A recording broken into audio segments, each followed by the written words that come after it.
گوشت بھونتے تھے اور کھاتے تھے، طبلے بجاتے تھے اور ناچتے تھے، اور کہتے تھے کہ اب محمد اور ان کے ساتھیوں کو آخری زمانے تک کوئی یاد بھی نہیں کرے گا، ایسا ہم ختم کر کے جائیں گے۔ اتنے بڑے بڑے دعوے، ان کے اگر اشعار آپ پڑھیں گے تو ایسا لگتا ہے کہ یہ لوگ یہ سوچ کر کے رکھے تھے کہ اب اسلام اور مسلمانوں کی کوئی ایک نشانی بھی باقی نہیں رہی۔ اتنے بڑے بڑے اشعار بدر کے میدان میں پڑھ رہے ہیں، اپنے محفلوں میں پڑھ رہے ہیں، لیکن ادھر رسول پاک صلی اللہ تعالی علیہ وسلم 313 نہتے صحابہ کے ساتھ کیا کر رہے ہیں؟ رات کے وقت صحابہ نے دیکھا آقا 1000 سے زیادہ تعداد میں ہتھیار سے لیس ہیں اور وہ ہمارے مقابل میں آئے ہیں، اس میں ایسے نہیں کہ چھوٹے پوٹے سب، بلکہ بڑے بڑے پہلوان وہ جمع کر کے لائیں۔ حضور پاک صلی اللہ تعالی علیہ وسلم کے ساتھ جو صحابہ ہیں یہ فاقہ کش نہتے ہیں، بھوک کے مارے۔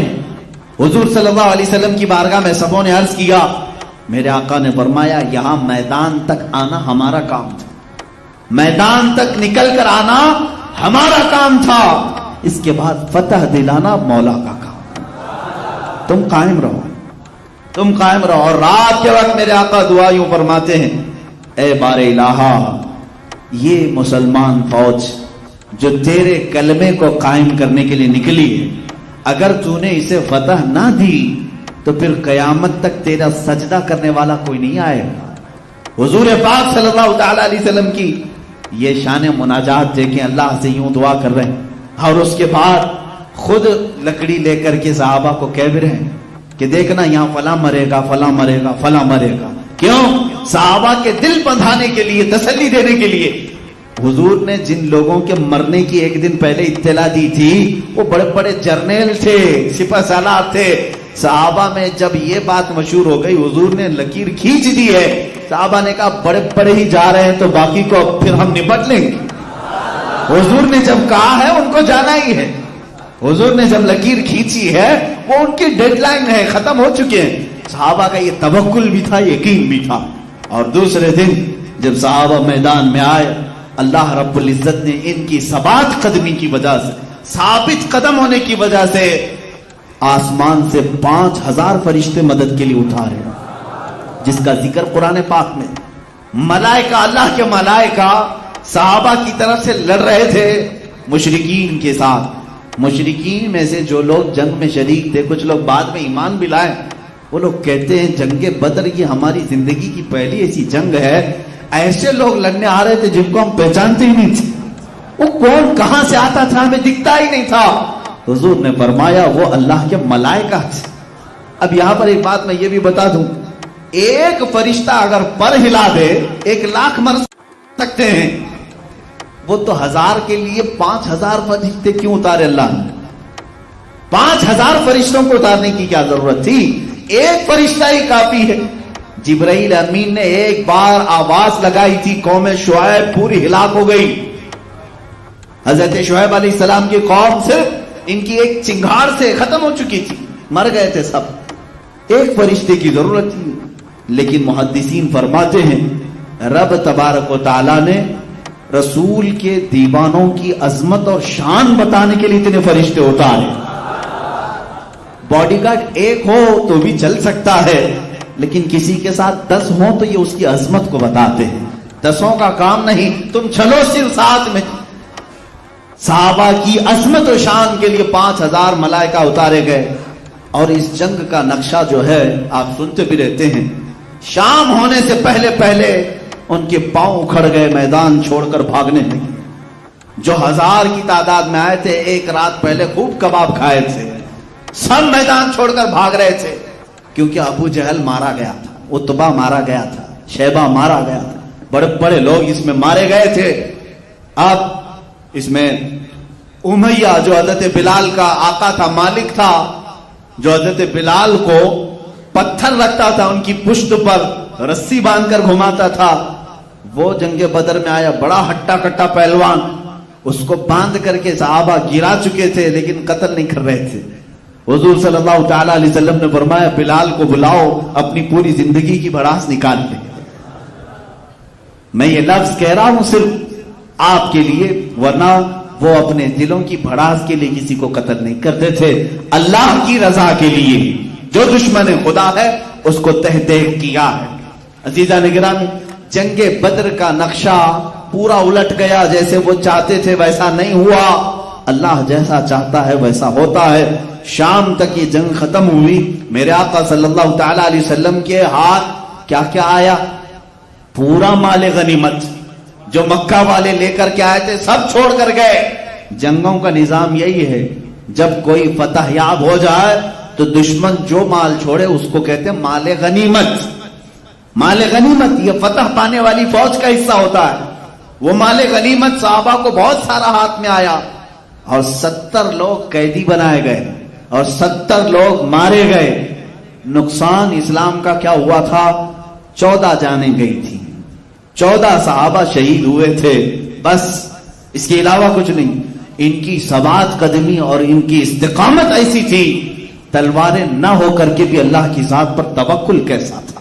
میرے عزیزوں، اس پوری جنگ سے جو سبق ملتا ہے، اس جہاد سے، پہلی بات تو یہ ہے کہ تم چھیڑو مت، لیکن اگر تمہارے مال و متاع، عزت و آبرو کے ساتھ کوئی کھلواڑ کرے، کوئی تمہارے دین پر حملہ آور ہو، تو حضور نے یہ بھی نہیں کہا تسبیح لو کہو اللہ اللہ اللہ اللہ، دشمن کو ہلاک کر دے، دشمن کو ہلاک کر دے، یہ بھی نہیں۔ حضور نے فرمایا میدان میں باہر آؤ، اپنے جانثاروں کے ساتھ آؤ، اپنا حق مانگو۔ حق کا طلب کرنا یہ انسان کی اپنی زندگی کا مقصد، یعنی فنڈامنٹل رائٹ ہے، اس کا حق ہے یہ۔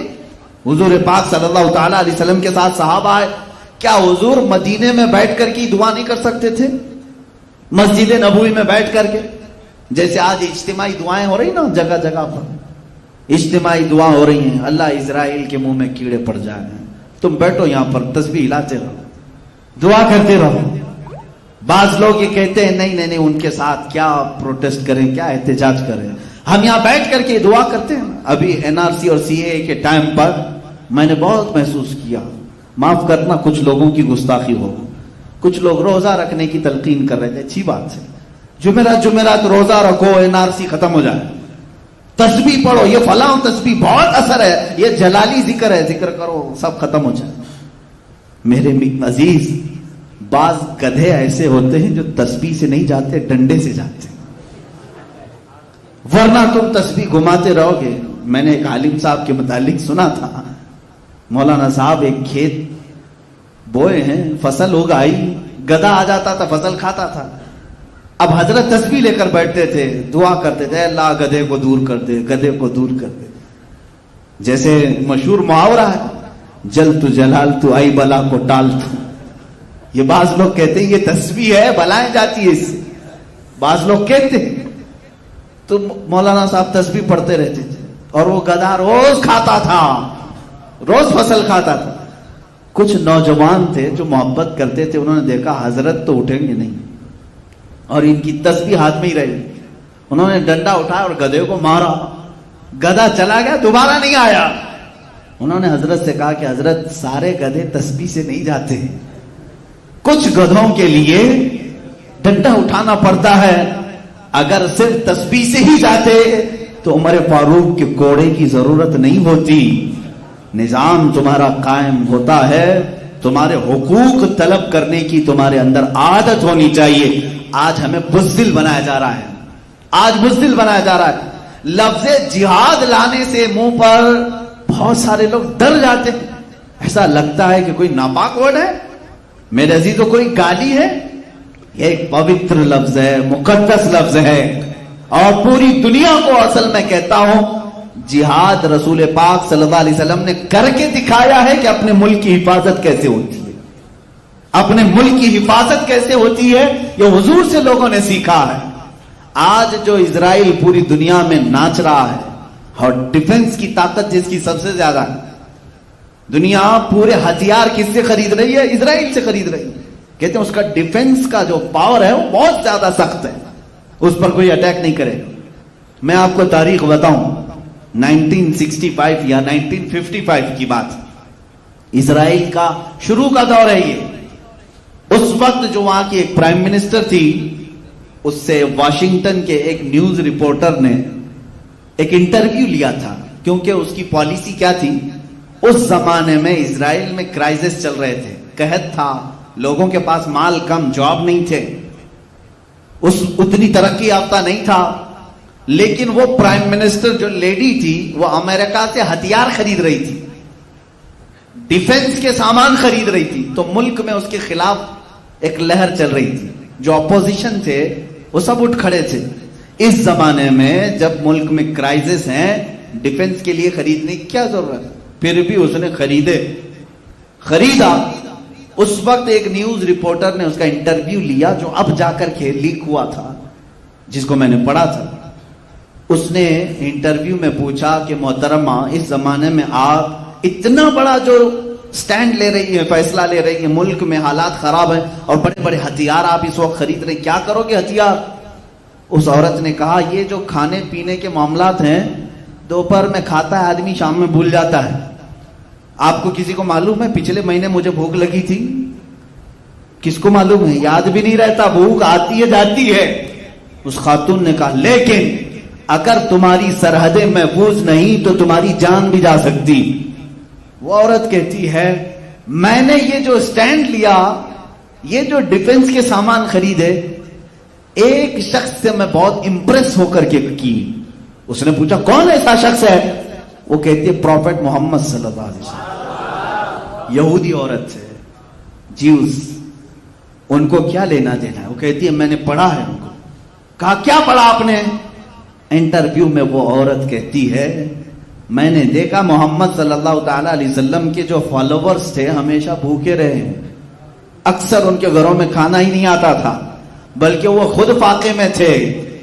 یہاں تک کہ میں نے تاریخ میں پڑھا ہے، محمد صلی اللہ علیہ وسلم کا جس رات انتقال ہوا، جس دن انتقال ہوا، اس رات ان کے گھر میں چراغ جلانے کے لیے بھی تیل نہیں تھا۔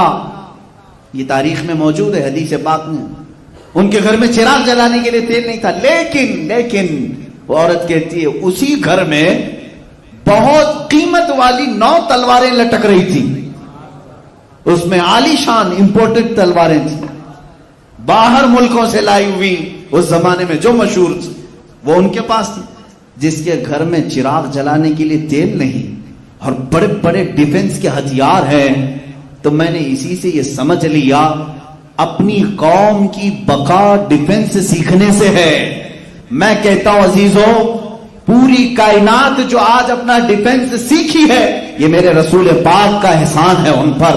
اللہ کے نبی صلی اللہ تعالی علیہ وسلم نے قوموں کو بتایا کہ تمہاری سرحدیں محفوظ کیسے ہوتی، دشمن سے مقابلہ کیسا ہوتا ہے۔ اب میں غزوات کی بات کروں، ایک غزوہ بدر کا ذکر میں نے کیا، تقریباً حضور پاک صلی اللہ تعالی علیہ وسلم کی زندگی پاک میں 26 یا 27 الگ الگ روایات غزوات آئے، جس میں سے 9 میں جنگیں ہی نہیں ہوئی، یعنی مڈبھیڑ ہوئی لیکن مقابلہ نہیں ہوا۔ باقی 17 یا 18 جنگیں ایسی ہیں جس میں جنگ ہوئی، گھماسان کی ہوئی، کچھ میں مسلمانوں کو شکست ہوئی اور کچھ میں اللہ رب العزت نے ایمان والوں کو فتح عطا کیا، لیکن اکثریت فتح پانے والوں کی۔ صرف ایک جنگ ہے، جنگ احد، جو جیتی ہوئی جنگ تھی لیکن بعد میں شکست میں آ گئی۔ اب دوسری جو جنگ ہے اسلام کی، وہ جنگ احد، بڑی جنگ بتا۔ یہ کیوں ہوئی تھی؟ اس کا بھی سبب یہی تھا، چھیڑا نہیں تھا مسلمانوں نے، جو بدر میں زخم کھائے گئے تھے مکہ میں، 1 سال تک بیٹھ کر تیاری کرتے رہے، بدلہ لینا ہے، بدلہ لینا۔ بدلے کی آگ نے ان کو اتنا بھڑکایا کہ 10,000 کی تعداد میں جمع ہوئے، اور بڑی تعداد میں وہ لوگ پھر آئے مدینے پر چڑھائی کرنے کی۔ اب مجھے بتاؤ، کیا اب رسول پاک کے دیوانوں کا اتنا بھی حق نہیں تھا کہ اپنے مدینے کی حفاظت کریں؟ مدینے کی حفاظت کے لیے حضور پاک صلی اللہ تعالی علیہ وسلم نے اپنے صحابہ کو حکم دیا، سب باہر نکل آئے۔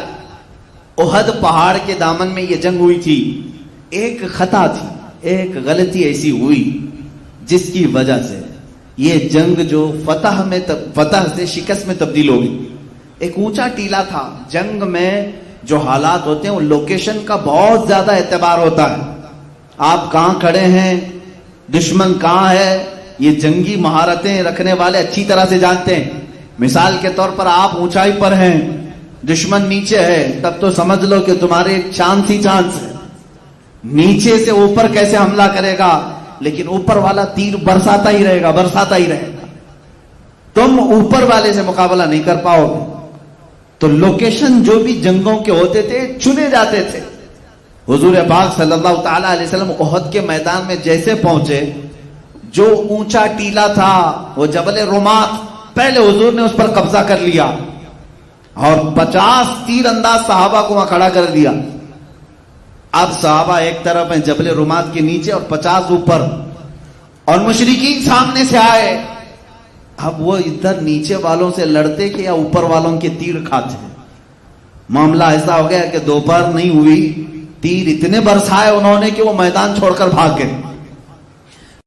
نیچے والے الگ پیٹ رہے تھے، اوپر والے الگ مار رہے تھے۔ یہ حضور پاک صلی اللہ علیہ وسلم کی حکمت عملی تھی۔ وہ جنگوں کے لوکیشن کو بھی بہتر طریقے سے ترتیب دیتے تھے، اور حتیٰ کہ کون سپاہی کہاں کھڑا رہے، جھنڈا کس کے ہاتھ میں رہے، یہ سب میرے آقا کے فیصلوں پر ہوتا تھا۔ اللہ کے نبی صلی اللہ تعالی علیہ وسلم نے تیر اندازوں کو اوپر کھڑا کیا، تلوار والوں کو نیچے، جھنڈے والوں کو الگ مقام پر، اور کچھ ایسے ہوتے تھے جن کو مقدمت الجیش کہتے ہیں، یعنی سامنے ایک فوج کی ٹکڑی ہوتی تھی، وہ سیدھے دشمن کی صفوں میں گھس جاتے، ہلا مچ جاتا، سامنے کی صفیں ٹوٹ جاتی، تو پھر دشمن جو ہے اپنی صفوں کو بنانے میں ہی وقت گنوا دیتے تھے۔ تو اس میں جنگوں میں ترتیب ہوتی تھی کہ آگے والا، جس کو میمنہ کہتے ہیں، دائیں والا میسرہ کہتے ہیں، بایاں والا، الگ الگ بانٹ کر کے میرے آقا رکھتے تھے۔ اب ہوا یہ کہ مشرکین بھاگ گئے، اوپر کے تیر کھا کھا کر بھاگ گئے۔ اب ہوا کہ وہ 50 لوگوں کو میرے آقا نے فرمایا تھا جب تک میں نہ کہوں نیچے مت اترنا۔ حضور نے کیا فرمایا تھا؟ جب تک میں نہ کہوں نیچے مت اترنا۔ لیکن وہ مشرکین جب بھاگ گئے تو یہ 50 جو صحابہ تھے تیر انداز، انہوں نے کہا حضور نے تو جو فرمایا تھا جنگ ختم ہونے تک کے لیے، دیکھو نیچے وہ سب چھوڑ کر بھاگ گئے۔ باقی جو نیچے جو صحابہ تھے وہ مال غنیمت جمع کر رہے تھے، اوپر والوں نے کہا چلو ہم بھی نیچے جا کر مال غنیمت جمع کرتے ہیں۔ بعض صحابہ نے کہا انتظار کرو، حضور نے فرمایا جب تک میں نہ کہوں اترنا مت۔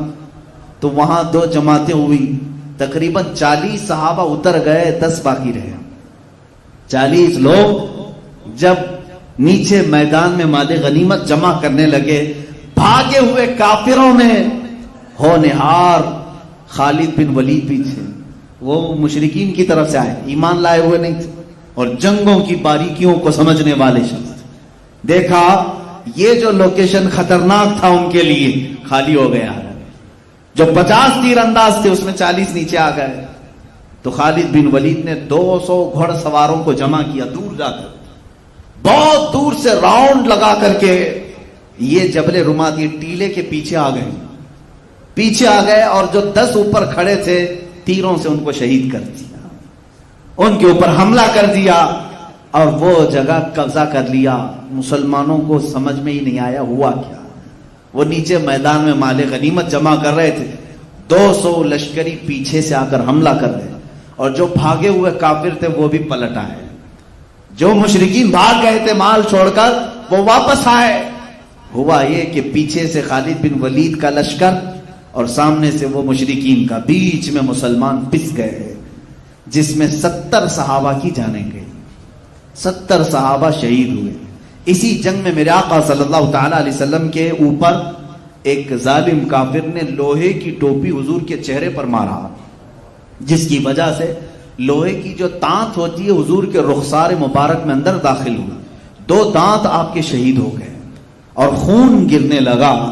حضور صلی اللہ تعالی علیہ وسلم کے لیے یہ جو تکلیف آئی یہ صرف احد میں آئی، کتنا بڑا نقصان۔ پھر جو مال تھا وہ سب انہوں نے لوٹ لیا، اس میں بڑے بڑے صحابہ شہید ہو گئے۔ حضرت حمزہ حضور کے قریبی چچا، جو شروع سے باڈی گارڈ کی حیثیت سے رہے میرے آقا کے، وہ شہید ہوئے۔ صرف شہید ہی نہیں بلکہ ان کا سینہ چاک کر کے ان کا کلیجہ باہر نکالا۔ اور یہ دردناک منظر دیکھنے کو ملا احد میں۔ حضرت عبداللہ بن جہش رضی اللہ تعالیٰ، ان کو بھی کاٹ کاٹ کر کے ان کے کان، ہونٹ، ناک سب کو ایک کافر نے سوئی میں پیرو کر ہار بنایا، ہار بنا کر کے پہنا۔ حضرت مصعب بن عمیر رضی اللہ تعالیٰ جو سفیر اسلام تھے، اسلام کے خطوط لے کر بادشاہوں تک جاتے تھے، وہ شہید ہو گئے. بڑے بڑے صحابہ اس میں فوت ہوئے. اب مجھے بتاؤ اتنا بھاری جو نقصان ہوا کس کی بدولت ہوا؟ حضور پاک کے ایک فرمان کو ٹال دینے سے 70 جانیں صحابہ کی گئی. آج اندازہ کرو میرے عزیزو، آج جو تم رسول پاک کے فرامین کو ٹالتے ہو، اب 70 نہیں 70 لاکھ جانیں بھی جا سکتی ہیں. کیونکہ قرآن کہہ رہا ہے فَلْيَحْذَرِ الَّذِينَ يُخَالِفُونَ عَنْ أَمْرِهِ أَن تُصِيبَهُمْ فِتْنَةٌ أَوْ يُصِيبَهُمْ عَذَابٌ أَلِيمٌ. اللہ فرماتا چاہیے کہ لوگ میرے رسول کے حکم کی خلاف ورزی کرنے سے بچیں، ورنہ میں اللہ فرما رہا ورنہ ان قریب تم کو فتنوں میں مبتلا کر دیا جائے گا یا دردناک عذاب میں گرفتار کر دیا جائے گا. تم جو آج رسول پاک کی نافرمانی پر لگے رہو گے، جانیں جائیں گی جائیں گی جائیں گی. آج جو ہلاکتوں کا بازار ہے یہ یوں ہی نہیں، ان کے جو ہم غلام تھے، خلق کے پیشوا رہے، ان سے پھرے، جہاں پھرائی کبھی وقار میں. ہمارے وقار عزت میں جو کمی آئی صرف اس لیے کہ چہرہ تمہارا وہاں سے پھر گیا. تم نے کیریکٹر کس کے اپنایا؟ آج کس کو رول ماڈل بن رہے ہو؟ ہر نوجوان کا حال یہ ہے، فلموں کی اسکرین پر دکھائے جانے والی گندی تصویریں ان کے رول ماڈل ہیں، تمہارے وہ ماڈل ہیں. ان کو دیکھ کر کے ان کے آئیڈیل بناتے ہو، ان کے چلنے کی طرح چلنے کی کوشش، ان کے کھانے کی طرح کھانے کی کوشش، ان کے پہننے کی طرح پہننے کی کوشش. اگر وہ ننگا گھومے تو بچہ ہمارا ننگا گھومنے میں فخر کرے. تم نے جن کو اپنا آئیڈیل اور رول ماڈل بنایا ہے تو تمہارے ساتھ تو یہ ہونا ہی ہے. چند دنوں کے بعد دیکھنا کہ تمہارے گھروں کے اوپر کیا بلائیں نازل ہوں گی. مشرکین تمہارے نام سے چڑھتے ہیں، آج بھی تمہارا وجود یہ دیکھنا نہیں چاہتے. قرآن نے بہت پہلے ہمیں سمجھایا یہ تم سے کبھی نہیں راضی ہوں گے. تم اپنے آپ کو پورا بدل لو، کچھ بھی کر لو، یہ راضی نہیں ہوں گے جب تک تم ان کے دین میں نہیں داخل ہو جاؤ. تمہارا دھرم پریورتن کرنا چاہتے ہیں، سب کو اپنے اندر داخل کرو. ایک ہی آج بھی ذریعہ نجات ہے مسلمانوں، ایک ہی ذریعہ نجات ہے جس کو اقبال نے بہت پہلے کہا تھا کہ محمد سے وفا تو نے تو ہم تیرے ہیں، یہ جہاں چیز ہے کیا لوح و قلم تیرے ہیں. حضور سے وفا کرو، میرے آقا سے محبت کرو. جنگ احد میں جو صحابہ سے خطا ہوئی وہ جان بوجھ کر نہیں ہوئی، انجانے میں ہو گئی. ان کی خطائیں اجتہادی تھی، اجتہادی خطا تھی، لیکن اس پر بھی اللہ کا عتاب آیا کہ شکست ہو گئی جنگ، 70 جانیں چلی گئی، مال پورا چلا گیا، بڑے بڑے صحابہ شہید ہوئے، رسول پاک کے دندان مبارک شہید ہوئے. اب تم اس زمانے میں اندازہ کرو، نہ ہماری جماعت میں صحابہ جیسے پرہیزگار ہیں، نہ ہمارے زمانے میں ویسے ایمان والے تقوی والے ہیں. اس کے باوجود تم رسول کی نافرمانی پر اڑے ہوئے ہو، تو پھر میرے عزیزو جانے جانا تو ہوگا. یہ ہماری موتیں مقدر تو ہوں گی، ہلاکتیں تو ہمارا مقدر بنے گی. آج جو اسلام کے ساتھ کھلواڑ چل رہا ہے اس کی ایک ہی وجہ ہے، میں کیا ان کو کوسوں، میں کتنا ان کے خلاف لعنت بھیجوں. ہمیں تو درد اپنوں سے ہوتا ہے. تم اگر مصطفیٰ کریم صلی اللہ علیہ وسلم کی غلامی میں آ گئے ہوتے، مجال ہے کسی کی کہ تمہارے نبی کی طرف انگلی اٹھا کر بات کرے، حضور کی طرف کوئی اشارہ کر سکے؟ آج سے ٹھیک 100 سال پہلے خلافت عثمانیہ تھی ترکی کی، اسی ظالم فرانس نے ایک فلم بنائی تھی حضور پاک صلی اللہ تعالی علیہ وسلم کی شان میں توہین کرتے ہوئے. اس فلم کی ریلیز ہو رہی تھی، اس سے پہلے سلطان عبدالحمید ثانی نے فرانس کے ایمبیسیڈر کو بلایا، اس کے سر کے سامنے تلوار ہلائی اور کہا سنا ہے فرانس میرے رسول کے خلاف فلم بنا کر ریلیز کرنا چاہتا ہے، اسے بند کرو، اسے بند کرو. اس سفیر نے کہا وہ تو عام ہو گئی، وہ تو ریلیز ہونی ہی ہے، اس کو تو ریلیز ہونا ہے. ہمارے ہاں آزادی رائے کا خیال کیا جاتا ہے، ہر ایک کے لیے فلم بنتی ہے. سلطان عبدالحمید نے کہا تو پھر تیار ہو جاؤ، پوری دنیا کو میں تمہارے سر پہ کچل کر کے رکھوں گا. جس نے میرے نبی کی توہین کی، میں آج ہی پوری امت اسلامیہ میں جہاد کا اعلان کرتا ہوں. صرف جہاد کا لفظ سلطان عبدالحمید ثانی کی زبان پر کیا آیا کہ فرانس کی گھگی بن گئی. اسی دن وہ فلم ختم ہو گئی، نہ ریلیز ہوئی نہ کہیں پھیلی. ایک قائد اسلام کی ضرورت ہوتی ہے جو للکارے تو پھر دنیا کے پسینے چھوٹیں. یہ وہ لوگ تھے جو ایمان میں کامل تھے, رسول پاک سے عشق اور محبت میں وفاداری کا انہوں نے حق ادا کیا ہے. آج ہماری باتیں تو صرف نعروں میں رہ گئی ہیں, ہماری باتیں صرف الفاظ میں رہ گئی ہیں. عزیزان گرامی وقار, یہ جو حالات ہم پر پیش آ رہے ہیں اس کی ایک وجہ ہمارے برے اعمال. تم ان کے ہو جاؤ میرے آقا صلی اللہ تعالی علیہ وسلم کے, پھر کوئی نہیں چھیڑے گا تمہیں. یہ تمہارے ایمان کی گرمی ناپنے کی کوشش کرتے ہیں, یہ تمہارے عشق رسول کا بخار ناپتے ہیں. لیکن پھر بھی آج جو فرانس میں گستاخیوں کے کارٹون بلڈنگوں میں لگائے گئے ہیں اور گستاخانہ کارٹون لگا کر کے وہ یہ سمجھتے ہیں کہ ہم اسلام کو نیچا دکھانے میں کامیاب ہو گئے, یاد رکھو میں آج کے اس منبر سے اعلان کرتا ہوں, فرانس کی ظالم حکومت اس میلاد میں دیکھے گی انشاءاللہ تم نے ایک محمد کا کارٹون بنایا ہے, ہر نوجوان کے سینے پر محمد لکھا ہوا پاؤ گے, ہر نوجوان کے سینے پر محمد لکھا ہوا پاؤ گے. اس لیے کہ ہمارے بزرگوں نے ہمیں یہ سکھایا ہے کہ خدا ایک پر ہو تو ایک پر محمد. اگر قلب اپنا دوبارہ کروں میں, اگر میں اپنے دل کے دو ٹکڑے کروں, ایک پر اللہ ہوگا ایک پر محمد ہوگا. یہ میرا ایمان ہے. تم کارٹون بنا کر سوچتے ہو تمہیں حضور کی صورت کا پتہ کیا ہے, حضور تھے کیسے, تم نے جس کا بنایا ہے وہ کوئی اور ہوگا. میرا حبیب تو محمد تھا جس کو اللہ نے نام ہی ایسا رکھا.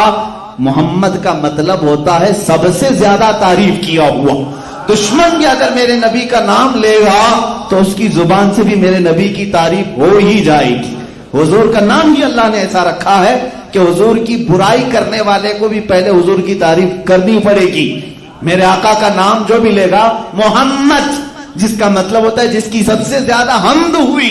اب آگے برائی کرو, پہلے تو تم حضور کا نام لوگے تو تعریف ہو ہی جائے گی. اور خدا نے ہے ان کے مرتبے جو بڑھائے ہیں, کہیں ورفعنا لک ذکرک کہا ہے, تمہارے گھٹانے سے کچھ نہیں ہوتا, تو گھٹائے سے کسی کے نہ گھٹا ہے نہ گھٹے, جب بڑھائے تجھے اللہ تعالیٰ تیرا. انشاءاللہ العزیز ہر نوجوان کو میں یہ درس دینا چاہوں گا, پوری امت اسلامیہ کو, اے میرے عزیز آج تمہارے امتحان کا وقت ہے. آج تم اپنے آرام کی فکر کرتے ہو یا ناموں سے رسالت کی حفاظت کے لیے اپنی جان فدا کرنے کو فخر محسوس کرتے ہو. امام اہل سنت فاضل بریلوی رحمت اللہ تعالی علیہ نے عشق رسالت کا وہ درس ہمیں دیا ہے. عزیزو, صرف حضور کے نام پر فدا ہونے کی بات نہیں, بلکہ اعلیٰ حضرت ہمیں یوں کہتے ہیں, یا رسول اللہ کروں تیرے نام پہ جاں فدا, نہ بس ایک جاں تو جہاں فدا. میں ایک ہی جان کیا فدا کروں آقا آپ پر, پورے دونوں جہاں پر فدا کرتا ہوں, سب چھوڑ دوں گا آپ کے لیے. کروں تیرے نام پہ جاں فدا, نہ بس ایک جاں تو جہاں فدا. ارے دو جہاں سے بھی نہیں جی بھرا, کروں کیا کروڑوں جہاں نہیں. آقا اگر میرے پاس کروڑوں جہاں ہوتے, ہر جہاں میں صرف آپ کے نام پر فدا کرتا. میرے عزیزو, یہ جو جہاد کا لفظ ہے جس کو تمہاری زبانوں پر لانے سے تم بھی کتراتے ہو, ڈرتے ہو, علماء سے بھی میں کہتا ہوں اس سے کوئی تمہیں کترانے کی ضرورت نہیں. میں ثابت کر کے بتاؤں گا. اگر تم کہتے ہو جہاد کا لفظ اپنی زبان پر لانا غلط ہے, ٹیررزم ہے, دہشت گردی ہے, تو پھر کوئی بھی ملک دنیا میں دہشت گردی سے بچا نہیں ہے. ہر کوئی اپنا ڈیفنس کر رہا ہے, ہر ملک اپنا ڈیفنس کر رہا ہے. تو سب کیا آتنکواد ہو گئے؟ اپنے ملک کی سرحدوں کی حفاظت کرنا یہ جہاد ہے, یہ اسلامی جہاد. جہاد کی تعلیمات اگر میں آپ کو بتاؤں, آج کے زمانے میں جو جنگیں ہوتی ہیں ان میں کہیں آپ کو نہیں ملے گا. بتاؤ, سپر پاور امریکہ جب کسی سے ٹکراتا ہے تو کیا جنگی اصول پر جنگ ہوتی ہے؟ جس ملک پر یہ بمباری کرتا ہے سب کا سب تباہ کرتا ہے. ناگاساکی, ہیروشیما آج تک 70 سالوں سے زمین سے سبزے نہیں اگا پا رہے. پیدا ہونے والے بچے لنگڑے پیدا ہوتے ہیں. جو نیوکلیئر وہاں پر دھماکے ہوئے تھے 70 سال گزر گئے, لیکن آج تک اس کے ذرات کا اثر باقی ہے. جو تمہاری جنگیں ہیں ان کا حال یہ ہے کہ تباہی اور بربادی. مگر نبی کونین صلی اللہ علیہ وسلم صحابہ کو فرماتے کہ اللہ نے ہمیں تلوار اٹھانے کا حکم دیا ہے, تو صرف دین اسلام کی حفاظت اور اپنی جان کی حفاظت کے لیے اگر تمہارا دشمن کے ساتھ مقابلہ ہو جائے تو حضور فرماتے ہیں ان اصولوں کا خیال کرنا، کبھی کسی بوڑھے پر ہاتھ نہ اٹھانا، کبھی کسی عورت کو نہ چھونا، بیٹھے ہوئے بچوں کو نہ پکڑنا، وہاں کے درختوں کو نہ توڑنا، کہیں کے پتے نہیں اکھاڑنا، وہاں کی زمینوں کو برباد نہ کرنا، وہاں موجود عبادت خانوں پر حملہ نہ کرنا. یہ میرے آقا کی تعلیمات ہے. کس کو؟ وہ مجاہدین صحابہ کو. کہتے تھے کوئی عورت اگر جنگ کے دوران نظر آ جائے اس سے چھیڑ چھاڑ نہیں، جنگ ان سے نہیں ہوگی. بچے آ جائیں ان سے تعرض کر لیا جائے، بوڑھے آ جائیں تلوار نہ اٹھایا جائے، جو خالی اپنے گھروں کے پاس بیٹھے ہیں ان کو قیدی نہ بنایا جائے. وہاں جو بھی لوگ عبادت کر رہے ہیں جس مذہب پر، ان کے مذہب خانے پر حملہ نہیں ہوگا، توڑا نہیں جائے گا. وہاں اگر درخت ہیں پتے نہیں توڑو گے، وہاں برباد نہیں کرو گے. پھر جنگ کس سے ہوگی؟ میرے آقا نے فرمایا جس نے تمہارے خلاف تلوار اٹھائی اس کے خلاف جہاد ہوگا. یہ ہے اسلام کا اصول ہے جہاد. جو تمہارے خلاف جہاد کے جنگ کے لیے تلوار اٹھائے اس کا ہاتھ توڑو، اس کے دانت توڑو. یہ ہمارا نہیں، آج پوری دنیا کا نظام ہے.